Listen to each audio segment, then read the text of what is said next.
ግብሪ ሃዋርያት ምዕራፍ 10 እቲ ንዓቢ ምስ ሃደአ ጳውሎስ ነቶም ደቂ መዛሙርቲ ልኢኹ ጸውዖም ምስ ኣተባብዖምን ምስ ተሰናበቶምን ከዓ ናብ መቄዶንያ ነቐለ።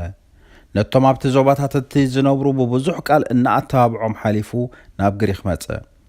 ኣብኣ 3 ወርሒ ምስ ገበረ ናብ ሶርያ ብመርከብ ክኸይድ ሓሲቡ ከሎ ኣይሁድ ውዲት ስለ ዝኣለሙሉ ብመቄዶንያ ኣቢሉ ክምለስ ወሰነ።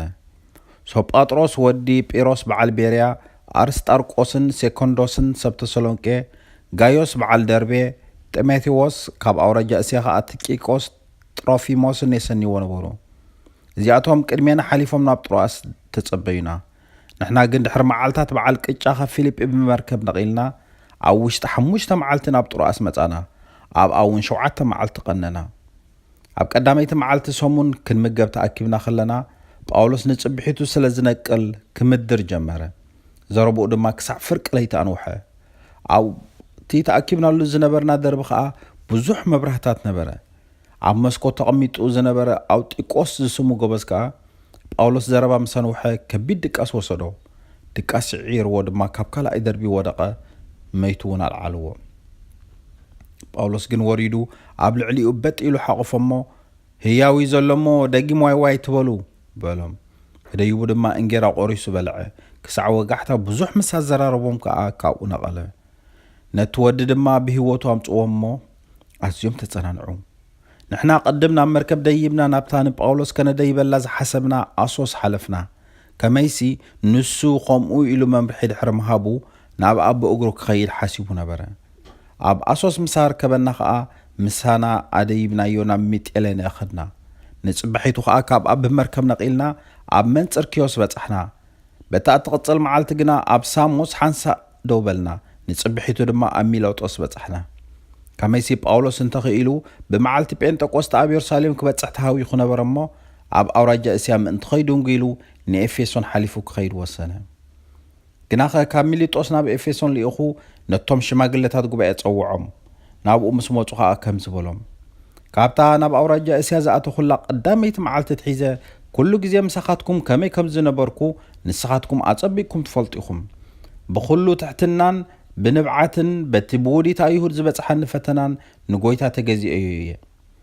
ዝጠቕመኩም ካብ ምንጋር ወይ ብግህዶን ኣብ በቤትን ካብ ምምሃር ኣየድሓርሐርኩን። የግዳስ ንኣይሁድን ንግሪኻውያንን ብንስሓ ናብ ኣምላኽ ክምለሱን ብጎይታና የሱስ ከኣምኑን ኣጸቢቐ መስኪረሎም እየ። ሕጂ ድማ እንሆ ብመንፈስ ተኣሲረ ናብ ኢየሩሳሌም እኸይድ ኣለኹ። ኣብ እንታይ ከም ዝረኽበኒ እኳ ኣይፈልጥን እየ። ብዘይካቲ መንፈስ ቅዱስ ማእሰርትን ጸበባን ከም ዝጽብየኒ ኣብ ከከተምኡ ብተደጋጋሚ ዝምስክረለይ ዘሎ እንተዘይኮይኑ ካልእ ኣይፈልጥን እየ። ግናኸ ጉያይን ካብ ጎይታና የሱስ ተቐበልኩ ኣገልግሎተይን ክሳዕ ዝፈጸምኩ ማለት ብዛዕባ ብስራት ጸጋ ኣምላኽ ኣጸቢቐ ክሳዕ ዝመስከርኩ ንህይወተይ ከም ክብርቲ ገይረ ኣይርእያን እየ። ሕጂ ድማ እንሆ ንስኻትኩም ኩልኻትኩም እዞም እናዞርኩ መንግስቲ ኣምላኽ ዝሰብከልኩም ደጊም ገጸይ ከም ዘይትርእዩ ይፈልጥ እየ። ስለዚ ካብ ደም ኩሉ ንጹህ ምዃነይ በዛ መዓልቲ እዚኣ ሃየ መስክሩ። ከመይሲ ኩሉ ምኽሪ ኣምላኽ ንዓኻትኩም ካብ ምንጋር ኣየድሓርሓርኩን።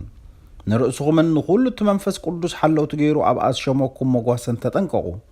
እዚ ሽመት እዚ እተዋህበኩም ነታ ብደም ወዱ ዝዓደጋ ጉባኤ ኣምላኽ ምእንቲ ክትጓስ እዩ። ኣነ ምስ ገልገስኩ ሕሱማት ትኸሉ ከም ዝኣትውኹም ነቲ መጓሲ ከም ዘየናሕሲሉን እፈልጥ እየ። ካባኻትኩም ከዓ ንደቀ መዛሙርቲ ደድሕሪኦም ምእንቲ ክስሕቡ ቀናን ነገር ዝዛረቡ ክትንሱ እዮም። እምበኣር ንቑሑ ን3 ዓመትን ለይትን መዓልትን ንነፍሲ ወከፍኩም ብንብዓት ካብ ምምዓድ ከም ዘይቋረጽኩ ከዓ ዘክሩ። ሕጂ ድማ ንኣምላኽነቲ ክሃንጸኩም ምስ ኩሎም ቅዱሳት ከረስትዮኩም ዝኽእል ቃል ጸጉኡ ነማዕቕበኩም ኣለኹ። ናይ ሰብ ብሩር ኮነ ወርቂ ኮነ ወይ ክዳን ኣይተተምነኹን። እዘን እዳወይ ንዓይን ነቶም ምሳይ ዝነበሩን ዘድሊ ዘበለ ከም ዘማልኣ ንስኻትኩም ባዕላትኩም ትፈልጡ ኢኹም። በዚ ከምዚ ብምጽዓር ንድኹማት ክድግፉ ነቲ ጎይታና የሱስ ባዕሉ ካብ መቐባል መሃቢ ሕጉስ ዝበሎ ቃላት ከዓ ክትዝክሩ ከም ዝግባእ ብኹሉ ኣርኤኩም እየ። እዚ ምስ በለ ከዓ ምስ ኩሎም ተንበርኪኹ ጸለየ። ኩላቶም ድማ ብዙሕ በኸዩ። ንጳውሎስ እውን ሓኒቖም ሰዓምዎ። ምናዳ ከዓ ስለቲ ደጊም ገጹ ከም ዘይርእዩ ተዛረቦም ቃል ጓሃዩ ክሳዕታ መርከቡን ኣፋነውዎ።